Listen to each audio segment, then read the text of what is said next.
이 무너진 예루살렘 성전을 재건해라, 이 학개 선지자의 예언을 따라서 스룹바벨 총독을 비롯한 이스라엘 백성들은 바벨론 포로에서 돌아와서 먼저 자기 집을 만들지 않았고 자기의 터전을 안정적으로 만들지 않았고 먼저 정말 최선을 다해서 무너진 예루살렘 성전을 재건했어요. 하지만 안타까운 건 이들이 아무리 최선을 다해서 노력하고 힘쓰고 고생하고 수고했을지라도 예전에 솔로몬이 건축했던 그 정도의 성전을 재건하는 건 역부족이었어요.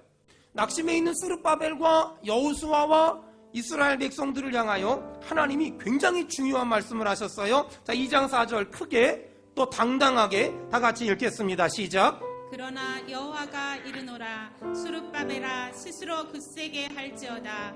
여호사닥의 아들 대제사장 여호수아야, 스스로 굳세게 할지어다. 여호와의 말이니라. 이 땅 모든 백성아, 스스로 굳세게 하여 일할지어다. 내가 너희와 함께 하노라. 만군의 여호와의 말이니라. 자, 우리 크게 아멘 합시다. 아멘. 사람들이 말한 것처럼, 스룹바벨이 말한 것처럼 스룹바벨 성전은 솔로몬 성전과 비교하면 너무 초라했고 너무 보잘것없었어요.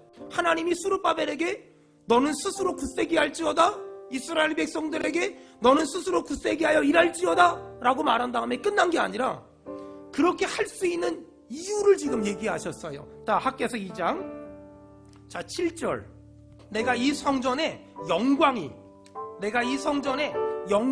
충만하게 하리라. 내가 이 성전에 영광이 충만하게 하리라. 여러분, 하나님은 오늘 성전을 향하여 약속하셨어요. 스룹바벨 성전에 하나님의 영광이 임하게 할게. 하나님의 영광이 임한 교회에서 내가 봉사하고 수고하고 헌신하고 희생하면 그건 없어지는 것이 아니라 하나님의 영광이 흘러가는 사람이기 때문에 그 사람이 복된 사람이 될 것이고 그 사람이 축복의 주인공이 될 줄 믿습니다. 7절에 이 성전의 영광이 충만할 거야. 9절에 이 성전의 나중 영광이 이전 영광보다 클 거야. 어떤 사람에게? 4절에 보니까 스스로 굳세게 하는 사람에게. 또 4절 하반절에 보니까 스스로 굳세게 하여 일하는 사람에게. 하나님은 내가 그곳에 하나님의 영광을 임하게 할 거야. 내가 그 사람에게 나중 영광이 이전 영광보다 크게 할 거야 라고 말하는 거예요. 여러분, 하나님의 일을 하는 건 짐이 아니라 축복이에요.